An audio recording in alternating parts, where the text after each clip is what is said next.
Well, hey guys, how's it going?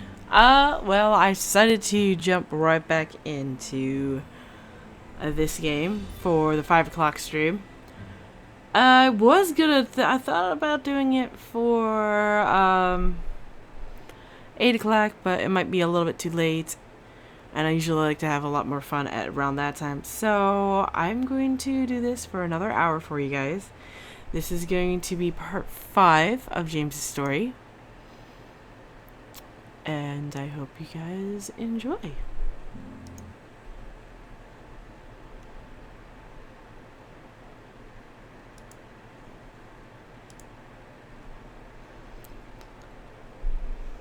The remainder of the night passed by, surprisingly uneventful. The boys continued to train with each other, but were kind enough to stop and make me dinner. I was glad for that. Unsurprisingly, the food was perfect, but it felt a little empty without the boys to eat with me. They most likely had already eaten, but still I felt lonely. I couldn't let it bother me. I ate and went back to my room to study and sleep. Surprisingly, I felt good going to bed that night. I felt like I could have a peaceful sleep after the previous rough nights I had. I felt good. I drifted to sleep and woke up almost flawlessly. The next morning, no grogginess, no aches, perfectly energized and bright-eyed. Man, how long has it been since I got that much good sleep? I looked at my alarm clock. I woke up 10 minutes before my alarm. Well, hey, I must be lucky today. Karma owed me some luck. After all, I had gone through in merely a handful of days. I deserved to get some good luck. Ecstatic for the day ahead, I turned off my alarms before they could ring and got dressed. However, my phone started to quickly buzz from an incoming text. Huh? Who's texting me this early? Yo, Anderson! You're carpooling with us from now on.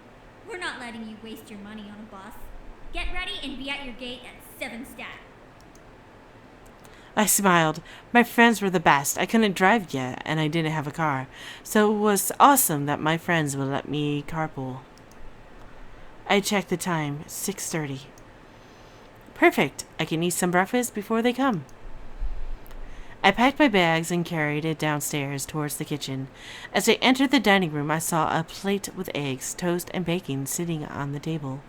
A fresh, steaming cup of coffee sat next to the plate with the sugar and creamer on the side. I walked to the table and couldn't believe what I was seeing. Who made this? As I spoke aloud, a small red note caught my attention. Have a good day, yours. My heart skipped a beat as I finished. I couldn't tell it was from one of the boys. I could tell it was from one of the boys. Maybe it was from him. I smiled before putting the note in my bag and eating up. The food was so delicious I devoured every amazing bite. I looked to the time again. Time to go. I quickly rushed to the door, checking myself in the passing mirror. I wasn't wanting to impress anyone, but I still needed to look decent. Before I could reach the handle of the door, however, someone took my hand. Huh? I turned to see James, who was holding my hand back with a concerned frown on his face. My name? Your name? My true name isn't James, miss. I want you to know my real name if something were to happen. Hello, Eveline Loops. How's it going? Welcome to my live stream. I hope you're enjoying the story. His true name. What did he mean? Why was he telling me this now? I remember reading about a demon's name from the journal. I read yesterday. If you knew a demon's true name, you could summon them to you, no matter where you were or where they were. James gently pulled me to him and leaned close to whisper in my ear. My name is Raystra. As he said his name, I could feel it lock into my memory. Something in my head would make sure I would never forget it. James pulled away and smiled at me, despite still carrying worry in his eyes. If you are in any danger, call my name. I promise that I'll come and help you. I stared up at James, unable to say anything. I could only nod in response. James smiled before kissing my hand and heading into the dining room. Something told me that James would be used eventually. And right on cue, Naomi drove up to the gates with Susie waving me down. I rushed out the door and we headed to school, talking about the homework and the coming day. We made it to the school without a hitch. Our lockers were in the same part of the hall, so we quickly unloaded what we needed to and got our important books and necessities. First incident of the day. As I walked towards Suzu and Naomi, who were both waiting for me on the opposite side of the hall, something hooked my ankle and made me fall forward. Whoa! Ah!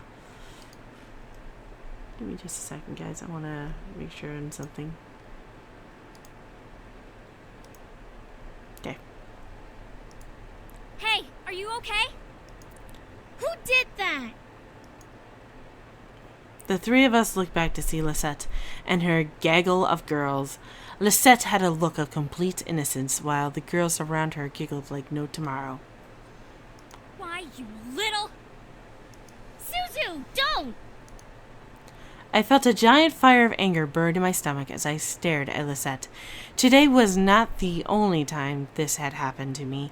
However, it was now clear who was behind these incidents. Even if she was innocent and one of her goons did it, it was now obvious that Lisette was the mastermind just from the look on her face.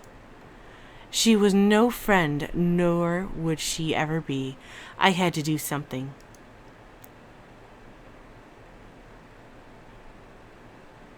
So guys, should we glare into her soul? Stand up and walk away? Get her!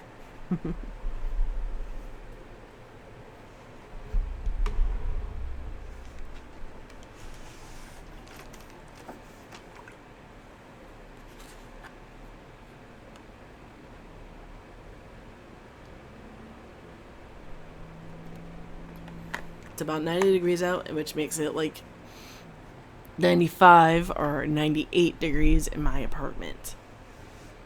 Whew.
Let's be the more decent person and stand up and walk away.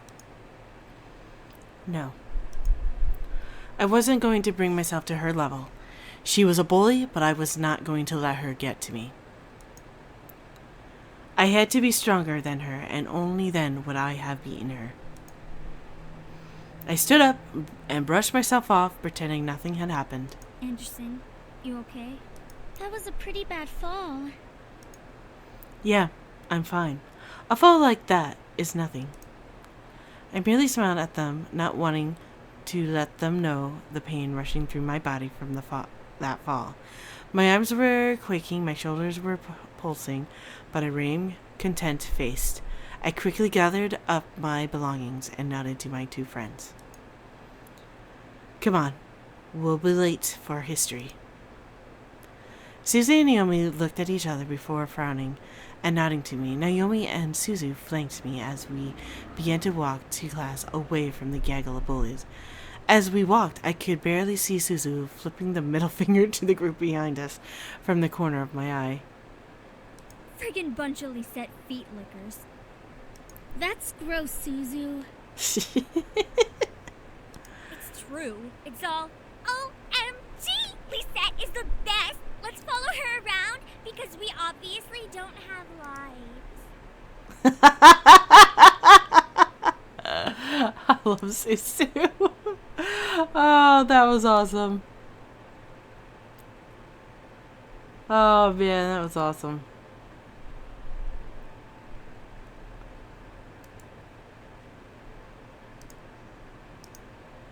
And Naomi looked at each other before front. Oh. I gotta fix something real quick, guys. Hold on just a sec.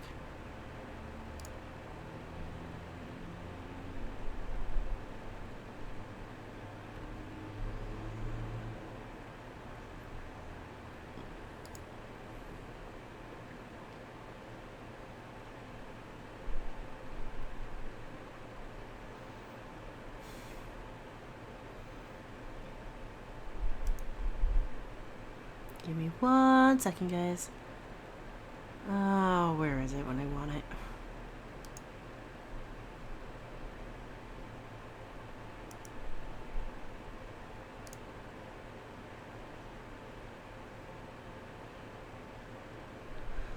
Okay.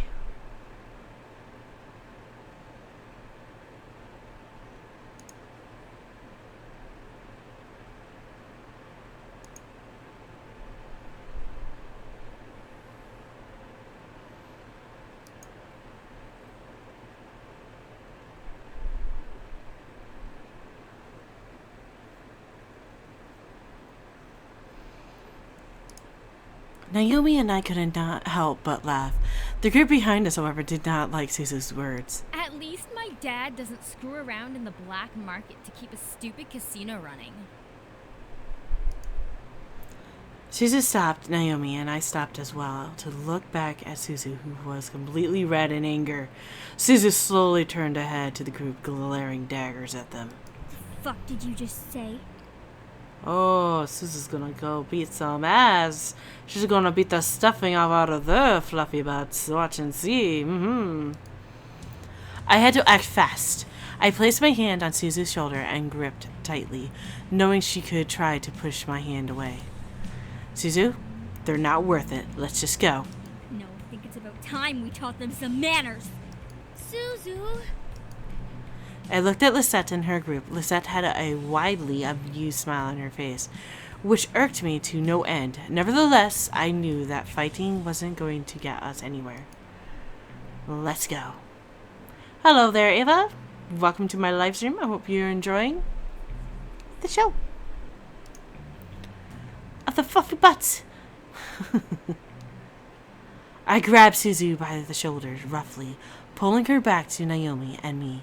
Suzu tried to step towards the group, but Naomi held onto her other shoulder. We held onto Suzu, who fought against our hands as we marched to class.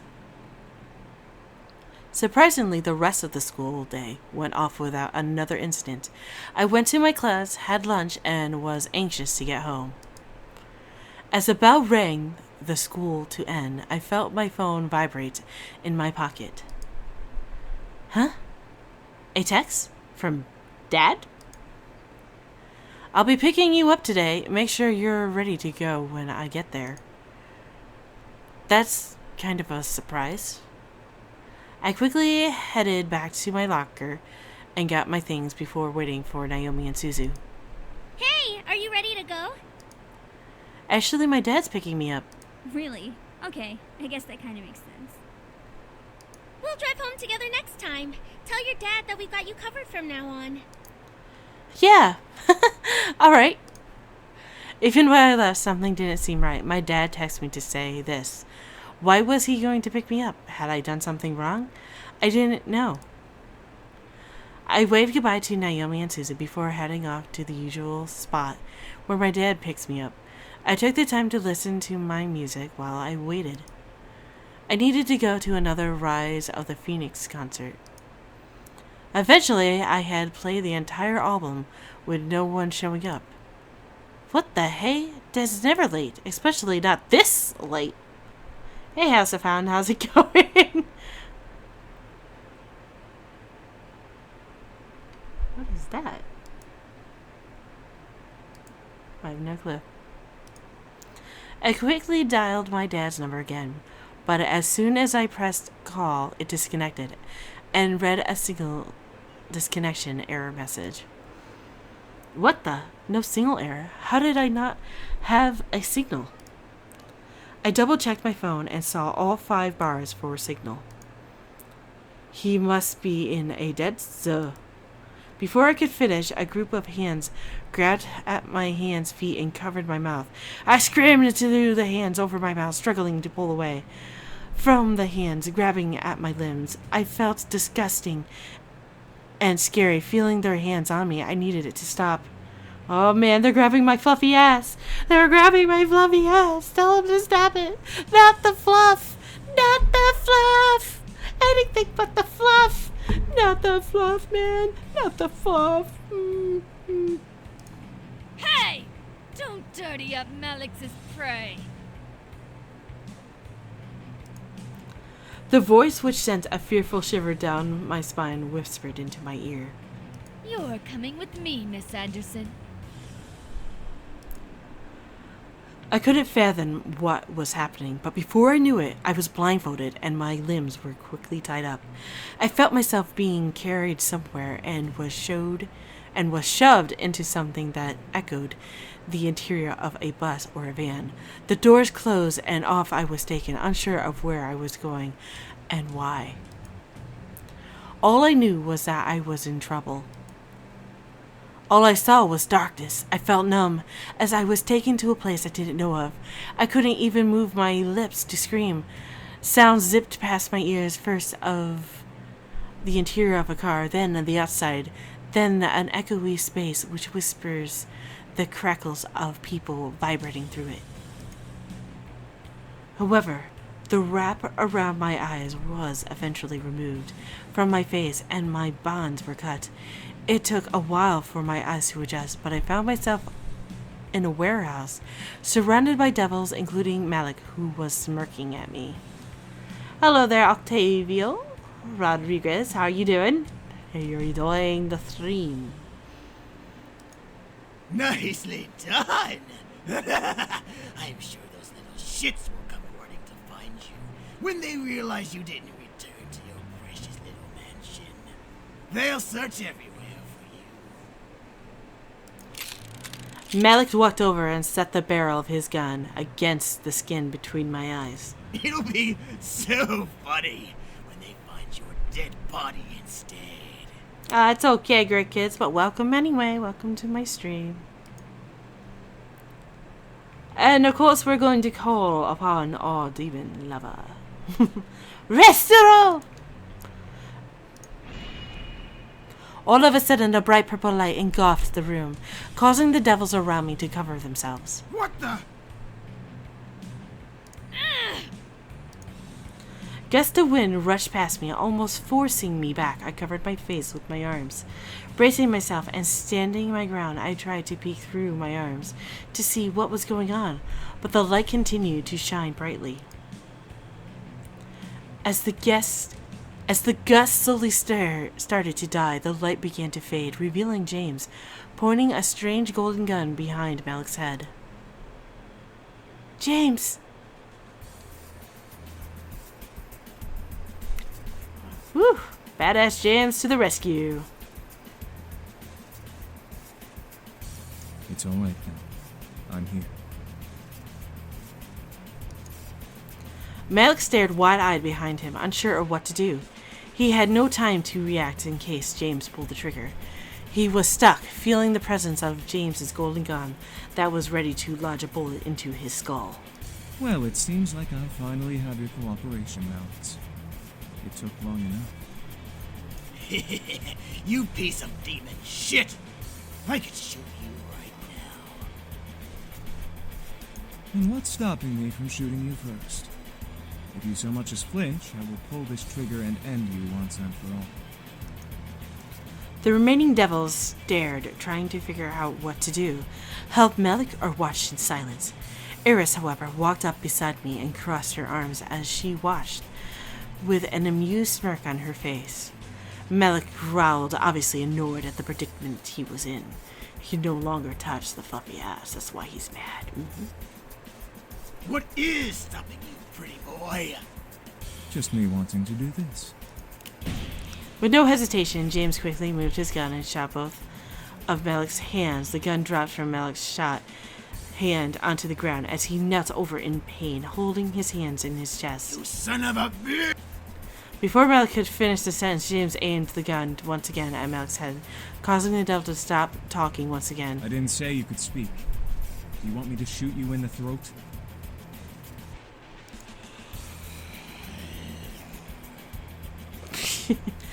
I think Malik just purred at us. What do you guys think?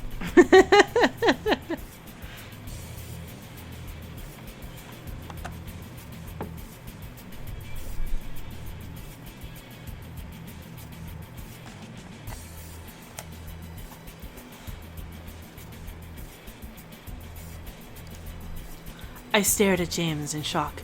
Was he playing with Malik? He seemed to act like a cat, poking sharp claws at a wounded rat. He was warranted, but not what I expected of James at all. No. I'm going to give you 3 seconds to get Hello on your there, knees to Crystal beg Moon. for forgiveness. Welcome. Or the next bullet goes through your pathetic hellborn skull.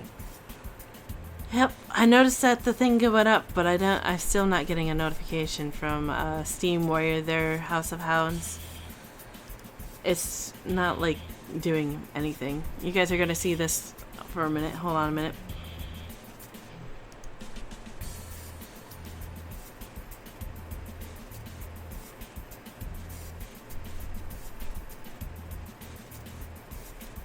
I got more errors than anything. I don't think this is working there. I think I might uninstall this.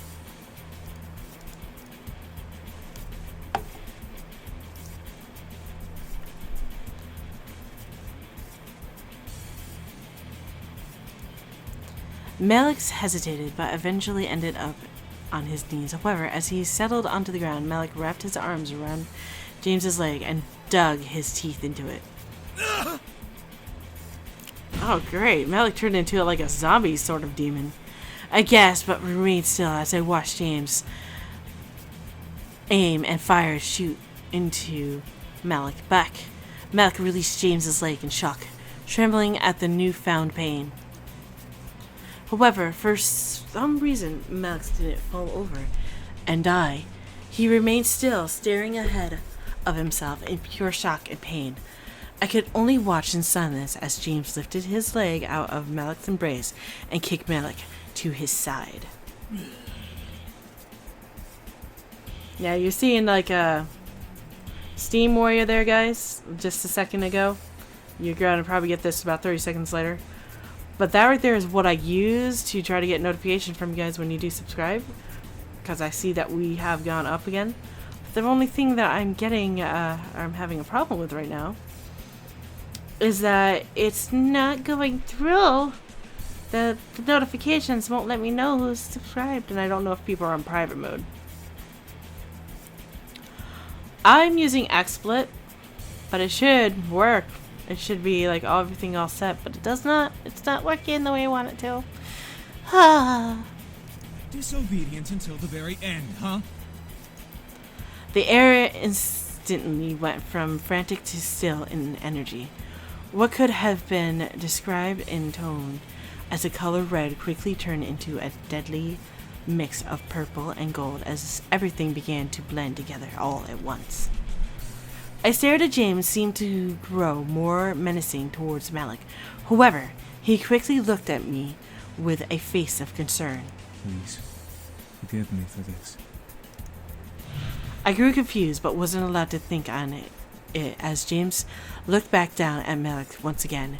James' eyes began to glow a bright gold as James lifted Malik's by his collar and pulled him up and off of the ground. It's high time you discovered the true power of demons. James' voice has changed, sending a large shiver down my spine. His appearance also started to change, but before I could see clearly what James was becoming, my eyes were covered. It's me. Don't look. I listened carefully and let the last two words linger in my mind. Don't look. Why? What was being hidden from me? I wanted to know, but something told me to obey Damien's command. I could hear Melik struggling to get out of James's grasp, and the rich, bright sound of magic being cast. I struggled with myself to obey Damien's words, locking my arms to my sides to deny myself the chance to pull Damien's hands off from my face. Let me go! As you wish. The sound of demonic screams and cries bellowed, all of a sudden causing me to tense up in Damien's hands. Melik began to scream in agony, straining as if he was being pulled somewhere against his will. Melik's voice began to trail out into an echoey whisper as the magic sounds in the air consumed his cries. Soon enough, the cries and wisps of magic stopped, leaving the air as silent as it could be. However, Damien didn't remove his hands. Jeez, James. Haven't seen you use that trick since the intruder in Demon Castle. But you're losing your touch. You even lost your glamour spell. It couldn't have been helped.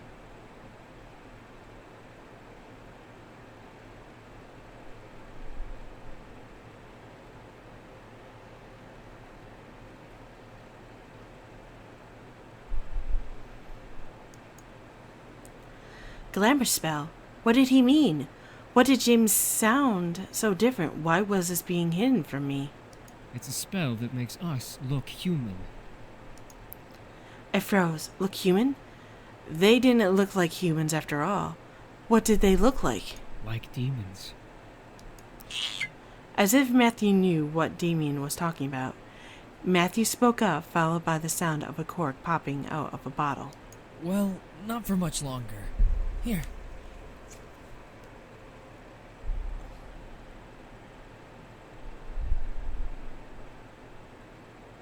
Thank you, Matthew. I could hear the small clinking of glass being passed before hearing James guzzle down a liquid of some sort. The stiff feel of the air around me gently began to warm back up, insinuating that everything had been returned to normal. Finally, Damien moved his hands from my eyes, allowing me to see around me once again. The devils, including Eris, had fled. Melik was nowhere to be found. The boys, however, had gathered around me, all of them, including James, looking like nothing had happened. What just... I tried to speak, but everything zipped around in my head at the whole event, and I felt like speaking wasn't possible. Let's just get you home, miss. There's nothing more to see here. I could only nod. What had happened boggled my mind to the point of disbelief.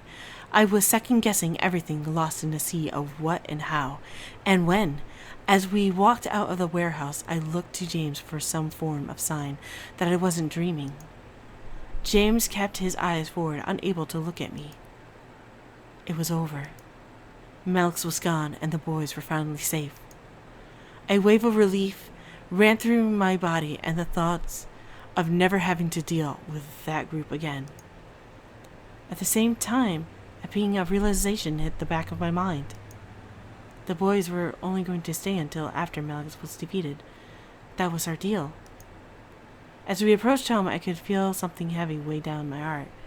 It was late, but the boys led me inside and turned on the lights in the lobby. Finally, we can relax.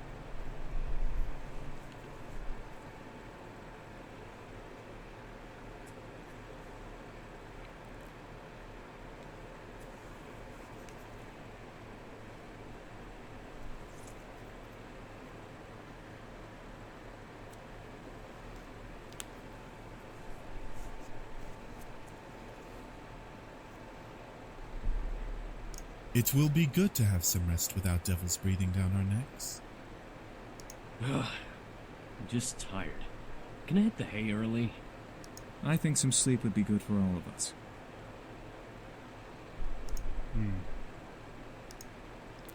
I looked at Damien, knowing he could read my mind, and frowned. I didn't want him to know about my thoughts on the situation. Yeah, bed sounds good. I wanted to just end tonight. Too much had happened, and I felt dizzy just trying to figure it out. However, Damien spoke up, stopping all of us from moving. Should we be gone in the morning?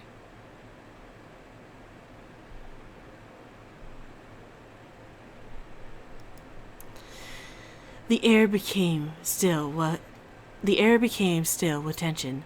The realization of the situation hit the boys like a wave, forcing him to turn to me in curiosity. They had remembered their deal and were now awaiting me to decide their fate. I gulped, face to face with the reality of the situation. The boys were leaving it up to me. They looked like they were willing to accept whatever I had demanded. It was only fair, though after all that had happened. I looked to James, feeling my heart flutter in my chest. I didn't want him to leave, but would he ask to stay? I hoped that he would stay. I hoped that he would say no and ask me to stay longer. As if he knew what I wanted, James moved and smiled at me, taking my hand and bringing it to his lips for a kiss. He moved it away, smiled to me, and spoke. Miss, if I may be so forward, despite the short time we've stayed here, I've thoroughly enjoyed my time here. That being said, would you allow us to stay here? My heart skipped, while a large red blush ran across my cheeks. The boys stared at James, wide-eyed, but didn't dare to speak out. James stepped back to give me space, returning to where he was. I moved my gaze across each boy, trying to make a decision. If they left in the morning, I would never see them again, and my life could return to normal. If I did decide to let them go, that would have been for the best. No goodbyes, no delays. But did I want to? They had done so much for me in such a small amount of time. Of course we're gonna let them stay. Why not, guys? I wanted them to stay. I wanted him to stay. I merely smiled, staring at the man I had come to have feelings for, before speaking at last. I would love it if you all could stay. The boys cheered tiredly, but nonetheless enthusiastic. I giggled at the sight. It was cute to see everyone so excited, despite the tiredness that ran equally through our bodies. Today was a rough day. My home is your home, as long as you can still help with chores. The boys nodded in unison, agreeing to the terms I had set for them. Despite the good situation, I felt myself slowly slipping into unconsciousness. However, James quickly clapped his hands together, getting everyone's attention and waking me up, making sure I didn't pass out on the floor. All right, everyone. We're all very tired, so let's head to bed, shall we? Oh! Yeah, sleep is actually a thing. Right. Sleep is actually a thing. There's our first clue here.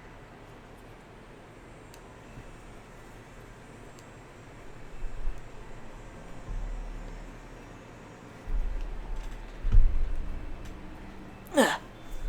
Give me just a second, guys.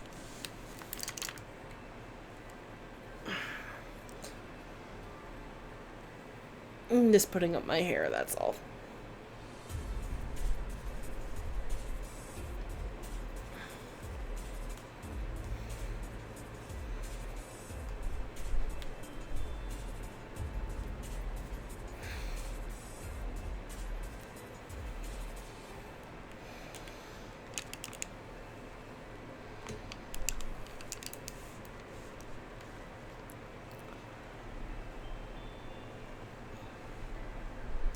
We've had a very long day, but it will be good to just relax tonight and tomorrow. Sleep sounds really good right now. Yeah, man. I watched a very I watched a very happy smile grow onto James's lips. He shared my excitement knowing that we had He shared my excitement knowing that we would be together longer. We knew how long we could stay. Oh my god. I just got we out of who. Who knew how long we would stay together? All I cared about was that I would be with him.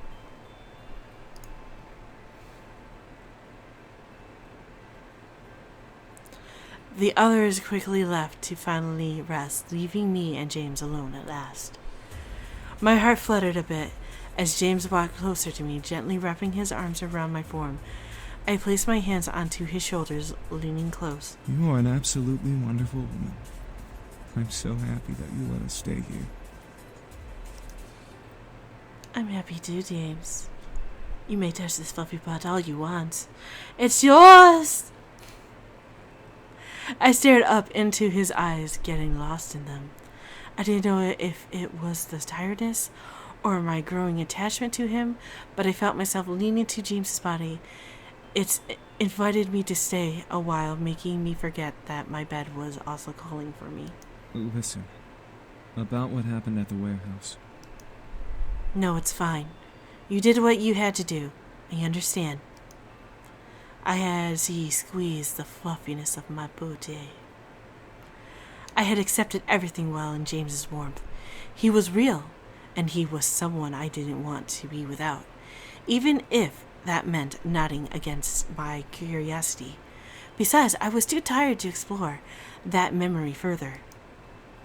James nodded before kissing my forehead sweetly and rubbing my fluffy butts and making me tense. Ah! Come, let's get you to bed.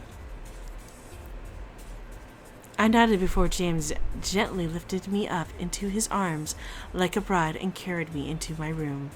I didn't want to leave his arms, leaning my head against James's chest, but eventually I was slowly lowered to my bed and covered with my bed covers. I was still in my school clothes, but I was too tired to strip or care. I looked to James, fighting a yawn from escaping me, as he gently ran a hand over my hair. Have sweet dreams. I'll prepare breakfast again for you in the morning. I nodded with a tired smile before watching him slowly stand and leave my room, closing the door. A wave of happiness washed over me. As I laid in bed, I made a good choice. Sure, it would be hard, but I could tell that I would be able to manage it. Help around the house and being with a man whom I was slowly starting to fall for would be worth it. I slowly felt my exhaustion take over. I let sleep consume me as I drifted into the darkness in my hand. Everything was peaceful. I was happy.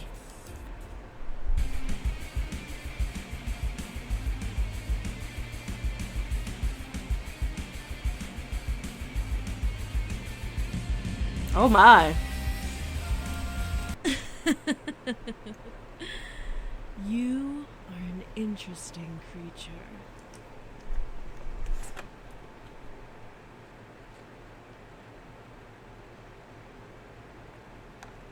Hey guys. Diana's back. And she's evil. I opened my eyes to see a woman staring down at me with a very sly smirk on her face. I opened my mouth to scream and fight, but a hand quickly covered my mouth. No screaming now. Too early, silly girl. I could only stare up at the woman above me. I still felt weak, not having the strength to move and fight her off. What was going on, and why was she here?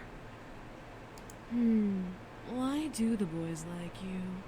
You're unique, yes, but that can't be all that you have going for you. Rage began to consume my core again. This woman, whoever she was making me mad.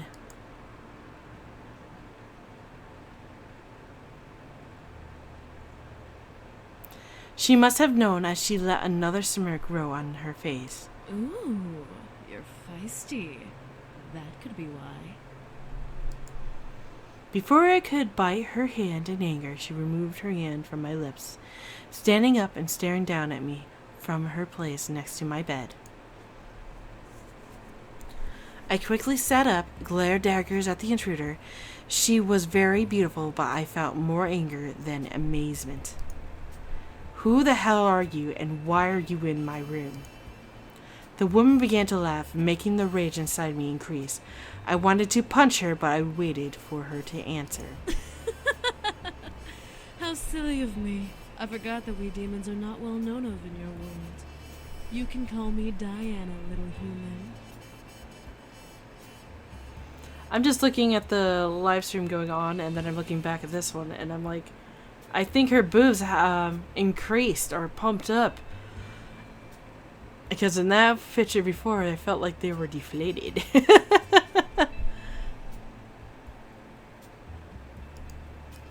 Diana? Demon?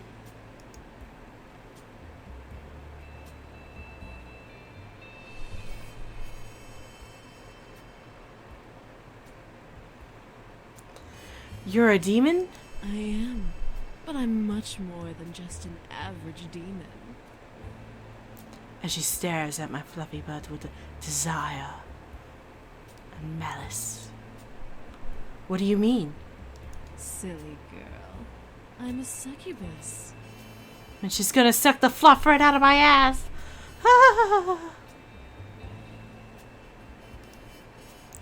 I stared at Diana in shock. A succubus! First an incubi, now a succubus. Great, I had now met both genders of sex demons. My ass is in trouble again. No! It's only for James! No! Diana crossed her arms under my bosom and looked at my body. Well, you are pretty. A goody little two shoes, aren't you? I moved out and stood from the bed, still glaring at Diana. Why are you here? Oh, I just wanted to see who my competition was. Competition? For the boys, of course. They don't belong here, and yet here they remain. I want to know why, and remedy this little issue. This girl was seriously pissing me off. Issue? What issue? They want to stay here so they can. Silly, uneducated human. You don't understand the important roles these boys play in the abyssal planes. You keeping them here is practically imprisonment. Oh no, gymnastic. I don't know on that one. You have about 10 seconds to leave. Hello there, lay down clown. How's it going? Welcome back. Is that a threat? How cute. What are you going to do? Kill me? And if I do? You barely have the strength to stand, little human. I can rip the rest of your energy out and knock you into a coma. You'll never be able to wake up again. Touch me and I'll... Enjoy every minute of it. I felt my body freeze and heat up in almost a painful haze. My mind began to feel fuzzy as Diana stepped to me and caressed my cheek. And she's touching my booty. She's touching my fluffy booty. I don't know about this. Now, you're going to listen to everything I say without any questions. Got it? I nodded. My fluffy butt is yours. Good. I plan to bring the boys back to the abyssal planes. Why? So that I can take my place as queen of their realm. They have no reason to be here in this silly little world, so I'm going to make sure they return home. Okay, Pumpkin? I nodded but growled. My rage couldn't be concealed, despite the hold I was under.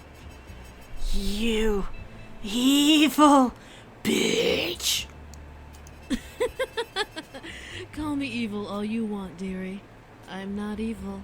You're just in my way. I felt Diana lean into my ear and whisper, making me unconsciously shiver in both pleasure and annoyance. Now, be a good little human and go to bed. I'll make sure they're gone before you get home tomorrow from school, so make sure to say goodbye in the morning. I felt my body move on its own to lay in bed and cover itself with my bedsheets. I glared at Diana the entire way down. Diana laughed at my futility. I'll get you. Oh, please do. All of a sudden, her voice deepened and became cold and demonic, sending a violent, scared shiver down my spine. Her red eyes practically illuminated in the darkness of my room as she glared at me.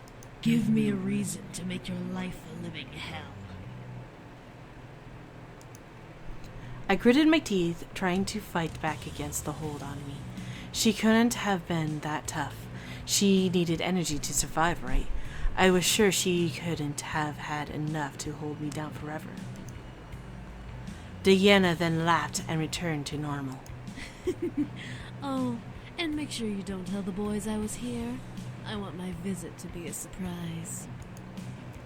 I felt the hold on me disappear, allowing me to sit up and practically growl at Diana in rage. What's stopping me? Then you must not care about your friends and family as much as you care for the boys. I stopped and stared. What did she mean by that? Was that a threat to my family? Diana smirked at me, knowing the confusion behind my eyes. Let's just say that if you tell the boys about me, I'll make sure that no one will care for you, and you'll be all alone in this little house until the day you die. I could feel fear creeping into me. Alone? How could she do that?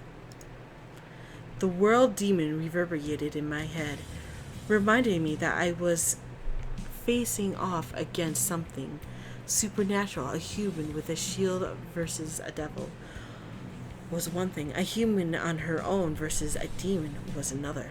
Have a good night. And with that, Diana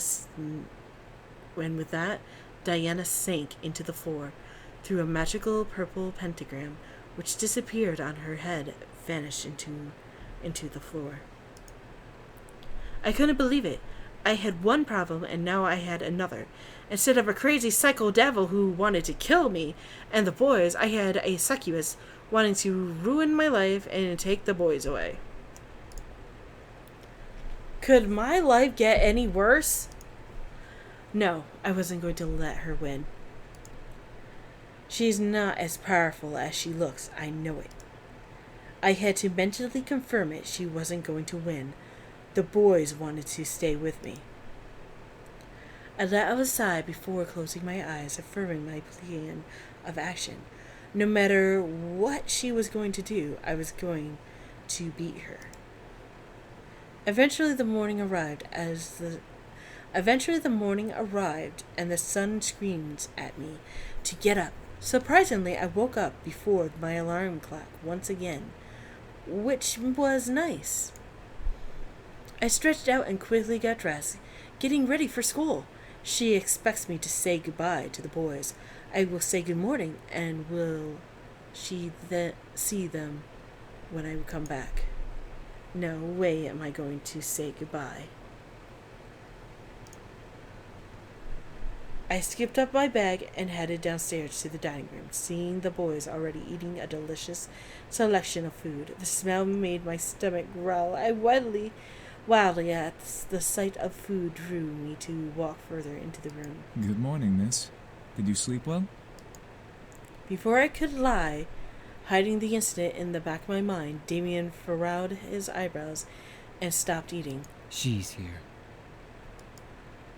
The boys looked to Damien in confusion while I cursed his ability silently in my mouth. Damien, what's up with you? Of course she's here. She kinda owns the house.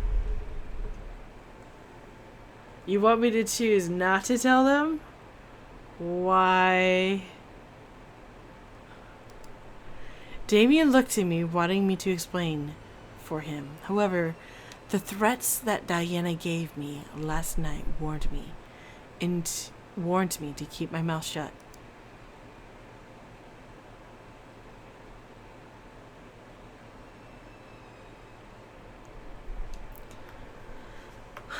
Oh.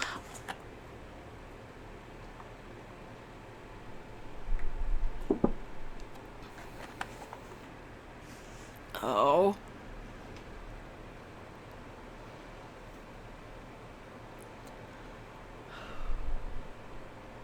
So, okay. You guys are asking me to avoid it, so I'll avoid it. I shook my head at Damien, not wanting to talk about it. Damien sighed and looked to James. James tilted his head and furrowed his brows at Damien before looking to me. Does anyone else live in this house? No, just us.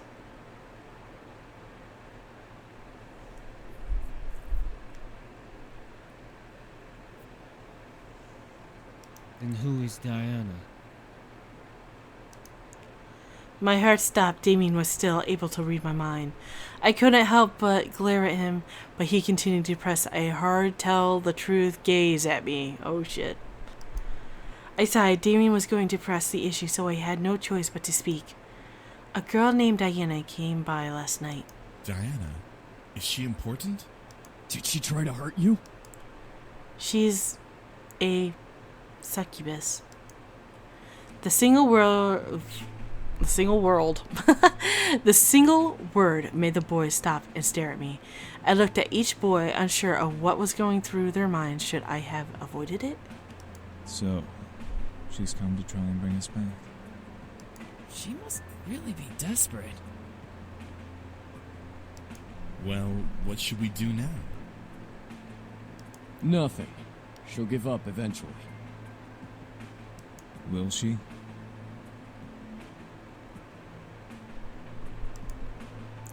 The boys continued to look at me as if I knew the answer to that question. Damn it, Damien. She said that if I told you, she'd make my life a living hell. She can't possibly do that, right? She's not a devil. No, she isn't. However, she is a very powerful demon.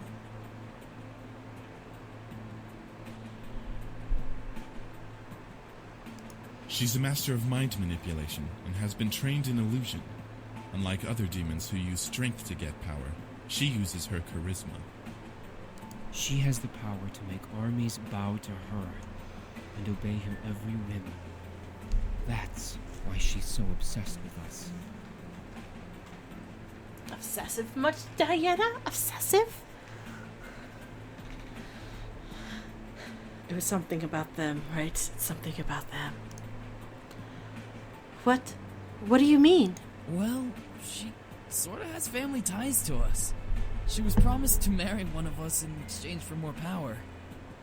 She's just some whacked up hussy who doesn't know how to close her legs. She's not a real threat.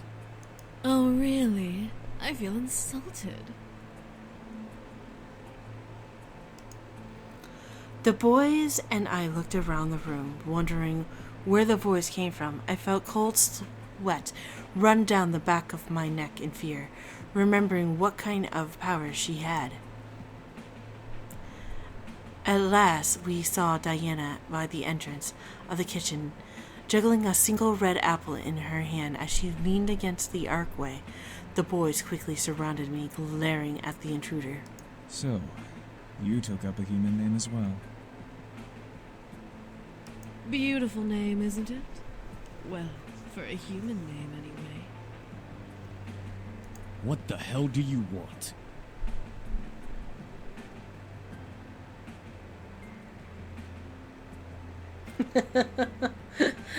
The battle for Sam's love continues. To bring you back, of course. However, you weren't supposed to know that I was coming. I completely forgot about that little mind-reading ability. My mistake. Welcome, Pastelic. Welcome. Welcome to the live stream. Diana pushed off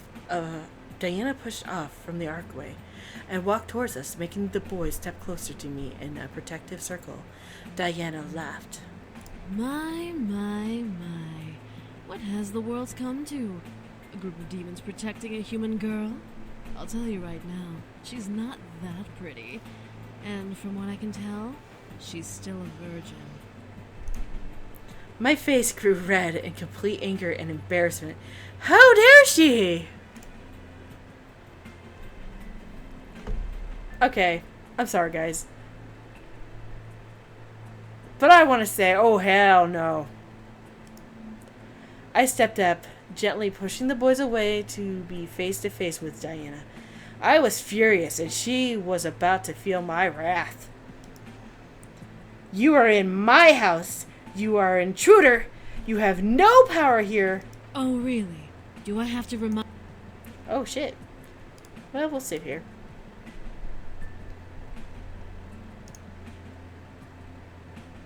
Oh, really? Do I have to remind you of the power I have, dear? With a snap of her finger, my mind suddenly locked up and I felt blank. I could see the world around me, but I lost control of my body. The boys quickly reformed around me, with James gripping onto Diana's wrist in anger. You will leave this instant. Or what? You'll kill me? I completely dare you to. Let me do it. I could use the workout. Don't. The boys looked at Damien while Diana smirked at my blank state. I wanted to fight this hold, but her power held me down. And why not? She wants us to kill her. If she dies, then civil war starts in the demon world.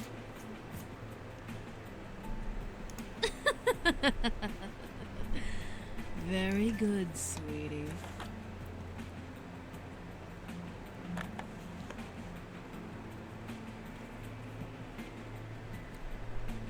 What happens in the demon world doesn't concern us anymore. We live here now. The demons will come to the human world and hunt us down before attacking each other. The demons will come to the human world, all because of her? You sneaky bitch.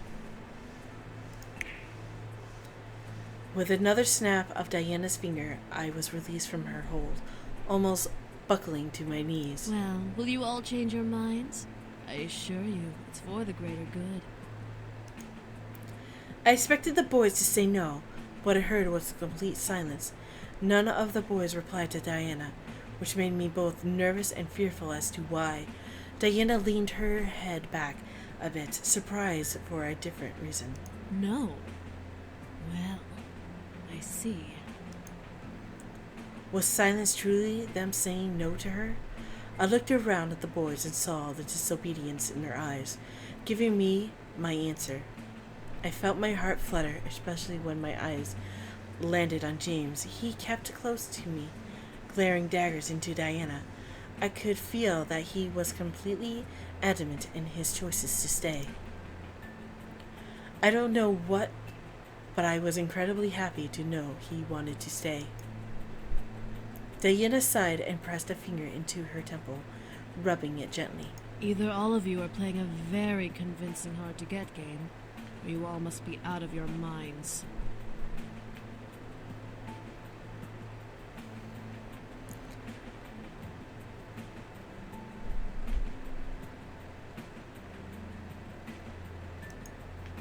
Diana then looked at me, locking her gaze with mine as if to read me. I could tell she wanted me to do something, but the boys would stop her, so the stare was her only available action. After a small moment of silence, Diana licked her lips before breaking the gaze battle and smiling to the boys around me. Very well. I guess I'll take my leave now. What? Her leave? Was she serious? The boys around me strained up and grew confused. Looks on her face as Diana stepped back, away from us, with a small bow flaunting her cleavage. She said, "Hey, guys, ooh la la." Without another word, a deep purple pentagram appeared under her feet, and Diana's body slowly sank into the floor. As her head vanished into the floor, the pentagram vanished. At once the boys relaxed and slowly began to return to their spots at the table, each in deep thought. She'll be back, but she won't kill us. She needs us alive. Whatever. We'll just keep saying no. She can't force us to come back. She can't do anything but annoy us. Eventually, she'll give up. That's the hope, anyway. Hopefully. James walked over to me and gently caressed my cheek, looking at me with a comforting smile. There's no need to worry. There's no need to worry, I I promise she won't hurt you. My earphones did a thing and I didn't hear him start talking.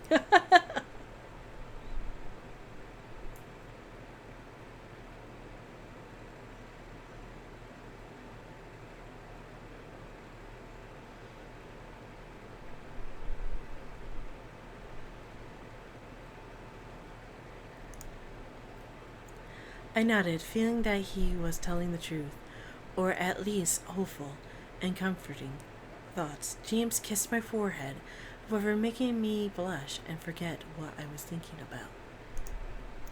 The sound of collective chuckles and physical snickers whispered through the air, making me blush even more, but the sudden growl that erupted from the man above me made the laughter stop. Sorry, the sudden growl instead of him glowing. He's glowing! James is glowing! But the sudden growl that erupted from the man above me made the laughter stop. I didn't see James's face, but I could tell that he was glaring at his brothers with his lips on my head. And he and I pulled away from each other just as the sound of Naomi's car appeared. I quickly ate my food, waved to the boys, and left, confident that nothing was going to happen.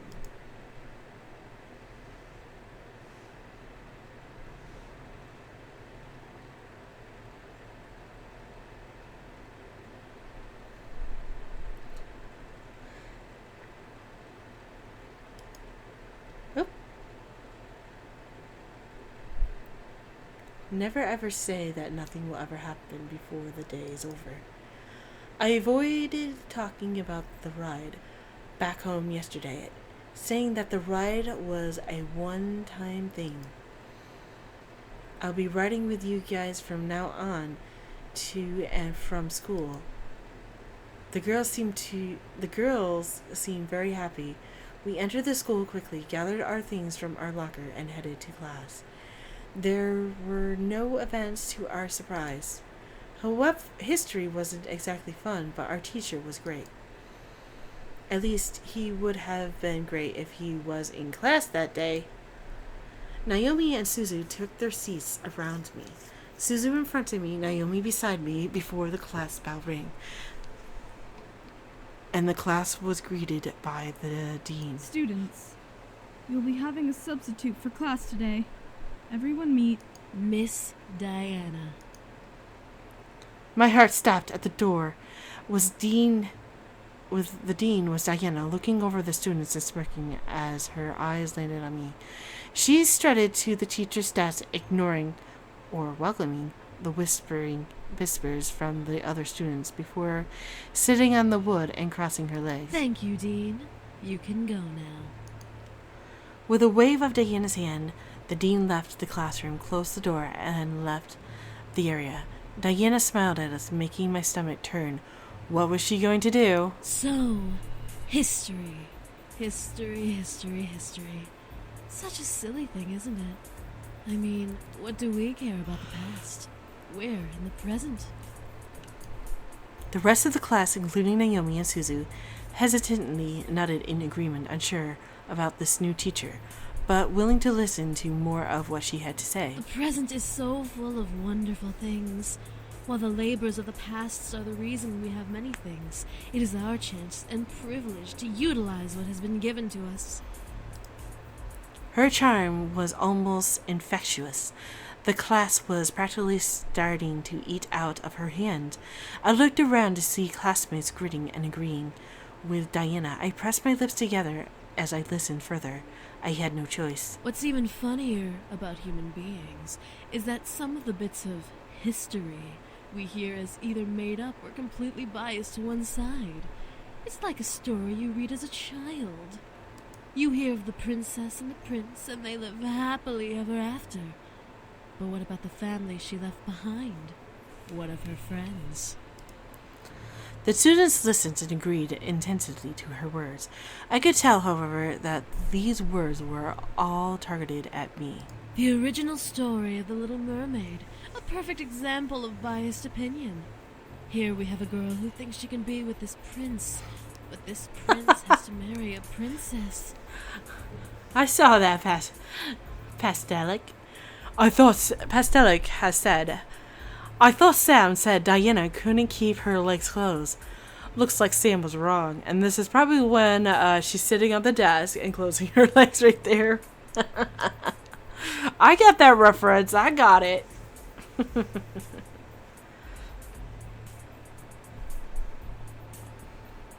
What would happen if the mermaid had her way? What makes the mermaid so important that the princess has to suffer the consequences?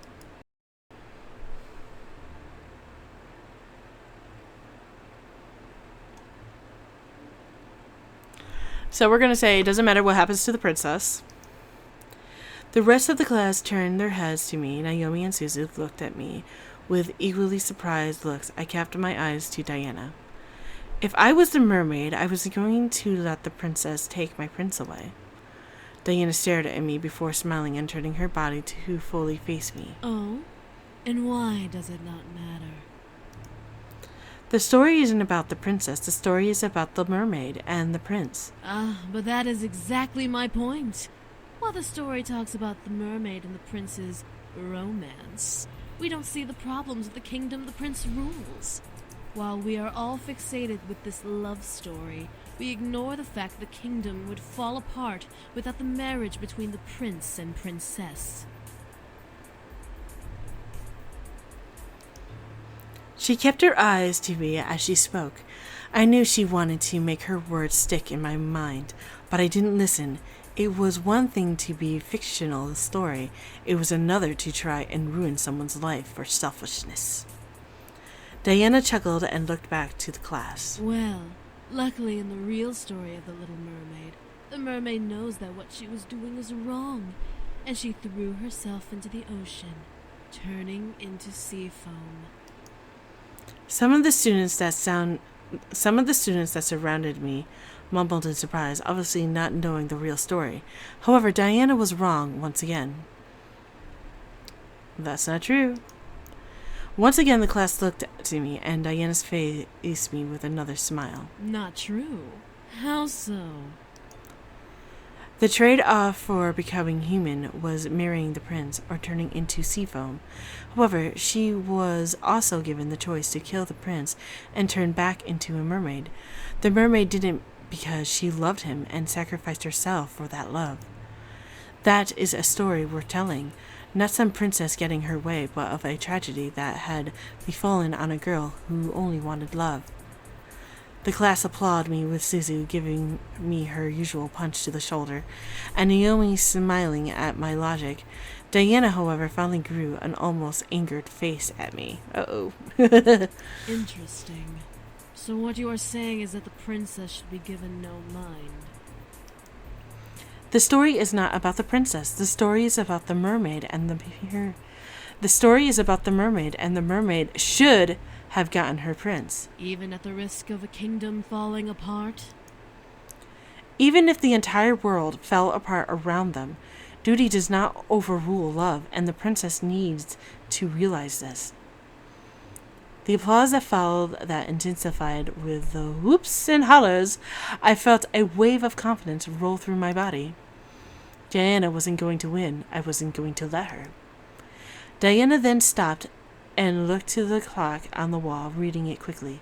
The class had barely begun. Why was she looking at the time? Diana then leaned against the blackboard and smiled to us. I became worried. You know what? School isn't important. Everyone, go ahead and head home. Take the week off. The students suddenly began to chat happily or in confusion of the situation. Many thought it was a dream come true. Others knew better. Before anyone could protest, however, Diana pressed a finger to her lips and counted down with her fingers in the air. 3, 2, 1. The speakers of the classroom gently awoke, giving us an announcement we would never believe. Attention students. Due to an emergency faculty meeting, we will be closing school for the remainder of the day and this entire week.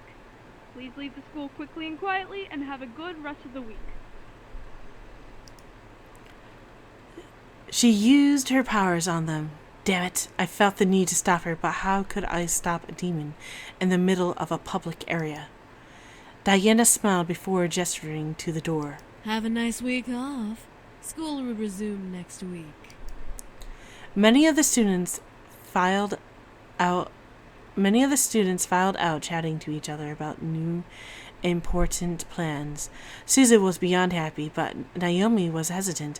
Before we could pack up and leave, however, Diana stepped to us. Excuse me, little miss. I'd like you to stay a little while. There's something we need to discuss. As Diana looked to Susie and Naomi, she snapped her fingers, making my friends tense up. Uh-oh. You two can head home. Don't worry about your friend until next week, okay? If you contact her, she won't reply, so don't bother. If she contacts you, ignore her, because she's just fine. Oh dear. As if on command, Suzu and Naomi left the room. I tried to march after them, but Diana stepped in my path, warning me with her eyes that if I followed, there would be hell to pay. I had lost my two friends, at least for the week. Diana and I were alone, just like we wanted. I slammed my hands on the desk in front of me and glared at Diana. What are you doing, and what are you thinking? You can't have the sexy ass, so you just have to deal with it. You understand? It's my fluffy butt. You can't have it. Just deal. What? Do I not make a good teacher? I figured you should have a little lesson, so I took matters into my own hands. Whatever you're trying to do won't work. You really think so, dear? And what makes you so sure about that? What was making me so sure? Why was I confident? Were the boys worth this? My thoughts began to fill with doubt. All of the uncertainties about this whole ordeal began to cloud my mind. If the boys were found out, there'd be hell to pay. Was it worth it? What about Diana? What would she do to me? Would she make my parents forget about me completely? Would she ruin my friends' lives out of spite? In my gut, I felt stone of confidence tried to fight back, but the heaviness of my thoughts began to dissolve that stone little by little. What was going on with me? I looked up to Diana once again to see her gaze pouring into my eyes. She was using her powers on me. This time I was away from home, so I couldn't escape. Or could I? Did I want to? The way she stared at me made me feel warm and fuzzy inside my chest. I felt like melting. Oh, she wants the sexy ass. She wants my fluffy butt. No, not the fluffy. Diana lifted a hand under my chin, and one of her other hands ran across my lovely little fluffiness of the butts. Diana lifted a hand under my chin and ran her thumb over my lips. Licking her own, I could feel little shots of energy zipping from under my skin into my chin where she held me. Oh shit. Now, let's have a little taste of that sweet, virginal sexual energy. No! Not my fluffy butts!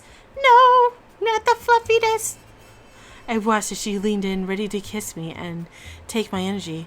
Half of my body felt elations at the idea. The other half completely rejected it and didn't want her to even touch me. Not the fluffiness to James! Suddenly, Diana stopped in her tracks. James, who is... It then dawned on her. Ah, one of the boys. Why don't you tell me which boy is James? I felt myself nod in compliance. The oldest. Diana giggled in reply before letting go of my face and stepping back. Really? The eldest son with you?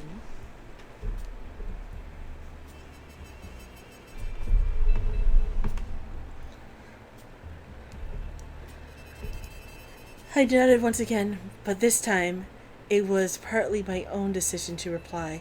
Diana let out a sound that mimicked a cat's purr before stepping away from me.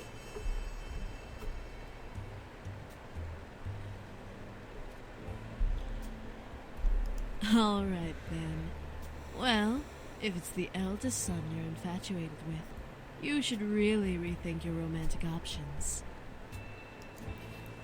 Diana chuckled before kissing my nose, where I felt a shot of energy zap out of my body, almost making me dizzy and recoil. Ah! My nose! My nose! My ass! Leave it alone! Leave me alone! My head! Diana then turned to the desk and sat on the wood, crossing her legs. You can go now. Remember, no class for the rest of the week. And how am I supposed to get home? My two friends let me here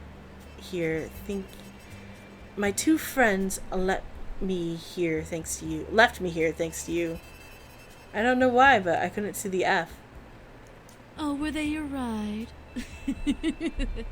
My apologies. Let me help then. Oh dear. No touching the booty. Nope. No touching the booty.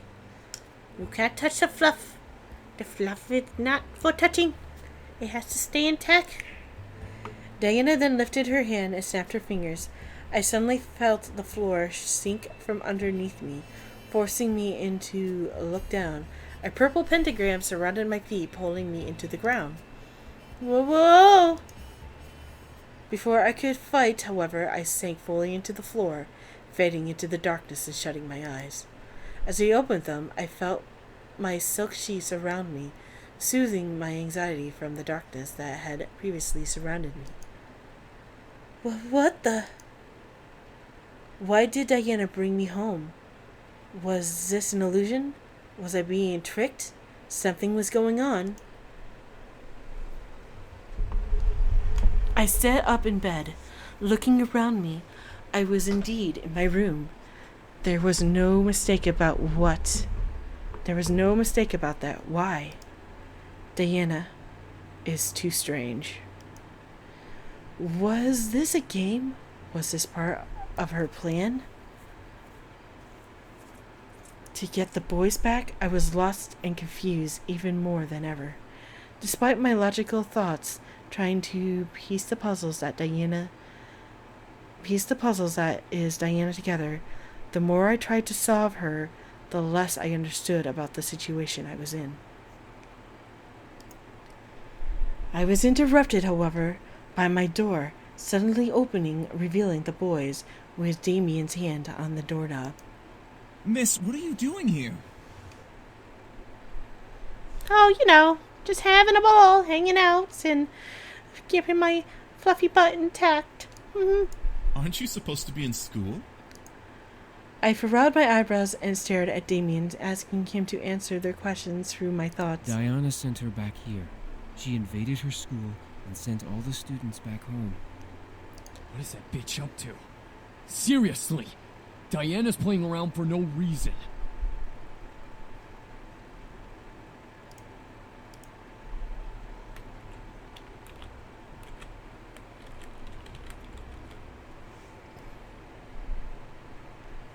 Uh-oh.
Oh, wow. I learned something new.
That's kind of interesting. Looks like everything is still going right. Okay. Whew. Yeah, I'm still here. Okay, I'm back. Learn what's new. I'm back. Meli. I'm still here. I just want to make sure. Is the live stream still going? Looks like it is. Maybe it's part of her plan. I'm gonna see if this is going to work. Something kind of went ooh. I want to make sure everything is okay. I've only moved just a little bit.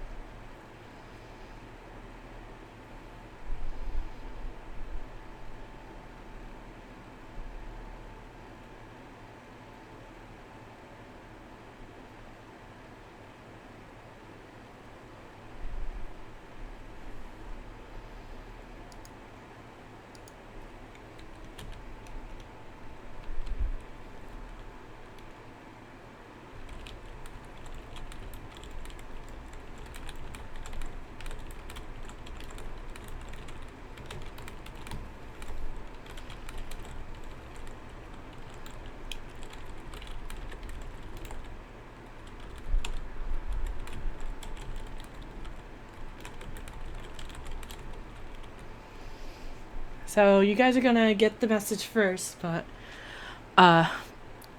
this I was testing out because I hit something, and when I was trying to tell you guys what time it is, and I wasn't sure if it was streaming or not, but it seems to be streaming on both channels now. Because I was like, oh wait, I just started something, because that's what scared me.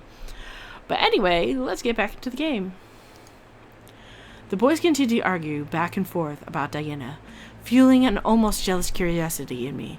Damien seemed to be too deep within the talking to notice my thoughts, for he didn't even stop talking alongside his brothers. Sure, go ahead there, Gymnastics. Why was Diana after them? Why did she want to bring them back? What was so important about the boys that she would travel to the human world to get them? What was going on? I decided enough was enough. I needed answers. Hey! The boys stopped arguing, staring at me in surprise. I held my hands and fists on my lap, mustering the courage to continue to speak despite my abrupt shout. Why is Diana here? Why did she want to bring you all back? What exactly did you all run from? Why did you run from it? Miss, we... Don't miss me, please. I need to know what is going on. I won't be left in the dark about this. I want to know what I am facing. The boys looked at each other hesitantly, unsure of what to reply. Finally, Sam pushed Damien towards the bed, making him buckle and lay on his knees with his torso over the edge of the mattress. Damien, do the thing. The thing? What thing? Sam, you're not suggesting. Why not? She deserves to know everything, especially if Diana is targeting her.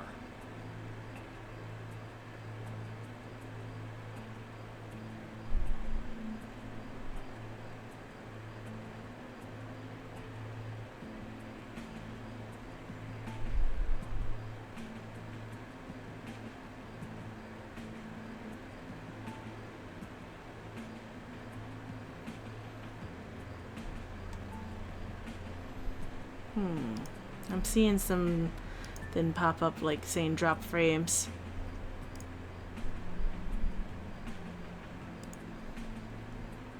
Sam's right. I guess we have no choice then.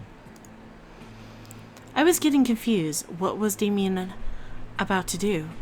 Damien stood before climbing onto the bed with me, sitting across from me on his knees. We're going to show you everything. You have to trust me, okay? The minute you stop trusting me, the vision will stop. Vision? Please, just trust him.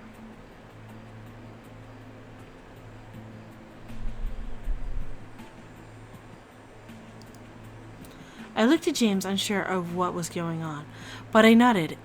If this was the only way to learn, then this was my chance to know.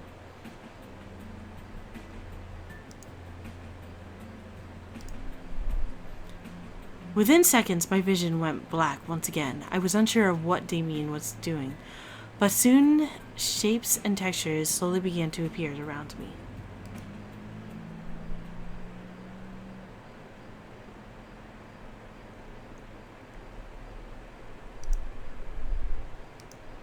Where am I? I looked down at myself, stand only to see my body as translucent as a ghost. Whoa! I jumped up and expected my hands to a sudden panic. I was see-through. Why? What was going on? How dare they try to negotiate with me? Do they not know whom they speak to?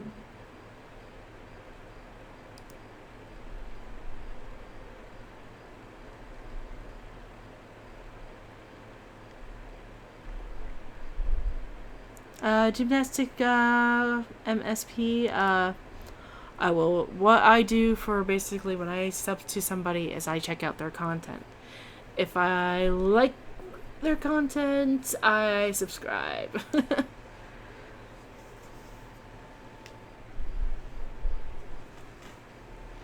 So, you just gotta let me check out your channel as soon as I'm done here. But for right now, I don't like, the only thing is that I don't like people bragging about, their channels, so I don't like, people saying, hey, sub to me, sub to me. I kind of don't like that in the chat room. It's because, the chat room's more or less, here for every, spirit. You get what I'm meaning? I'm trying to throw down there. I understand that you want subscribers. I understand. It's just a long process, man. It's just a long process. And it takes a little bit. But you'll get there. You'll get there.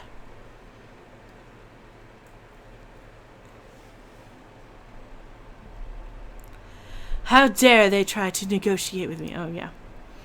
I gasped and ran behind a nearby pillar, away from the voice. The sound of his anger and words frightened every bone in my body, turning me into a frightened child.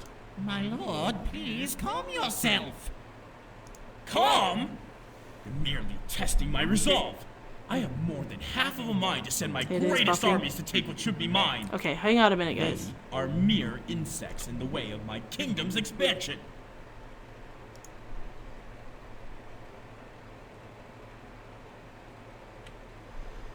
I'm gonna end the stream on YouTube. I mean, not on YouTube, on Twitch. Okay, good. That way it will not continuously buff. They merely asked for a marriage joining.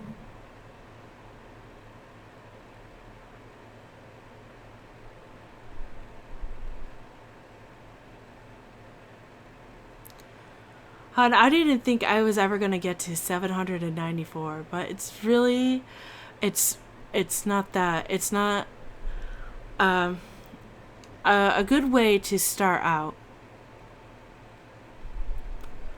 Actually, if you didn't go to my YouTube comments, you will know. You will know.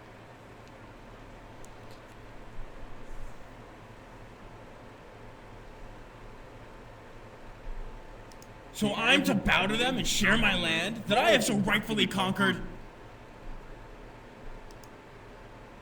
I peeked from behind the pillar to see a large demon covered in royal clothes, but buff enough to be a military commander.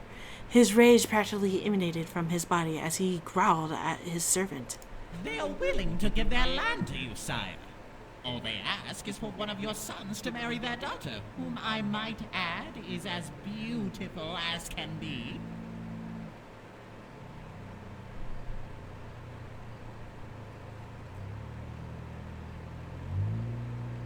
You'll get there, Gymnastic. It took me a long time to get up here too. I'm like saying like, hey, way up there. No way in hell. I don't even feel like I'm way up there. To me, I like doing this because it's fun. People subscribe to me. I'm very thankful. I'm very happy about being subscribed to. It's the most fun I've ever get. And doing live streams are the most fun because I get to interact with you guys. I get to have fun with you guys. And that's what I love to do. It's the truth. I love to do this with you guys.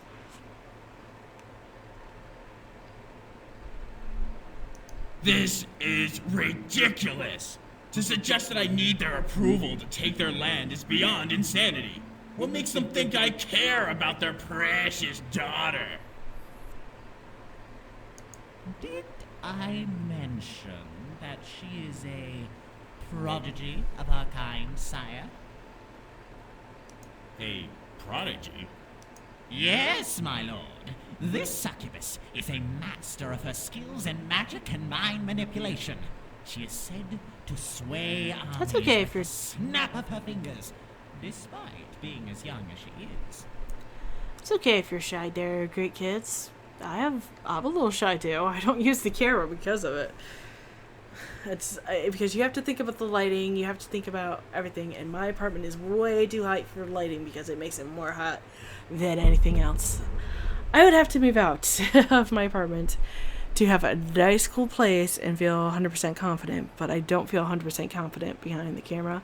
You'll see in my YouTube comment, I am more, hide me away.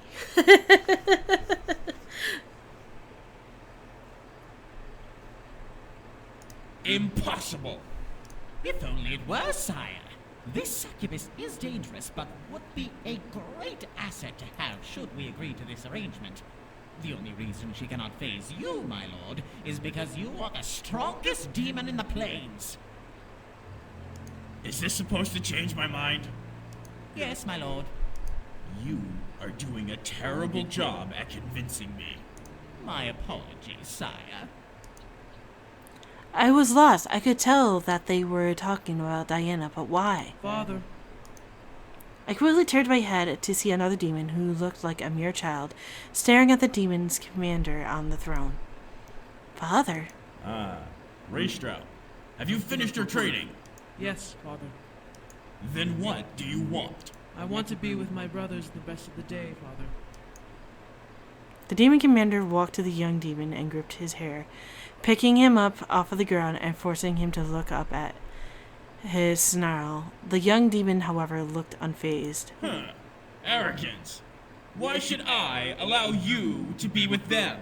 I should kill you for your lack of respect to me.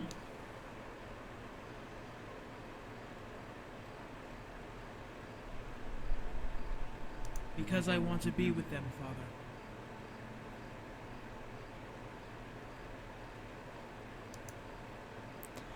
I could only stare at the young demon's face, his father, despite the massive difference between them.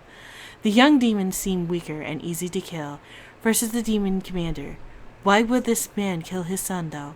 Was this commander that ruthless? However, I wasn't expecting him to laugh and release the young demon. Good! Assertive even in the face of danger. That is why you are my favorite son.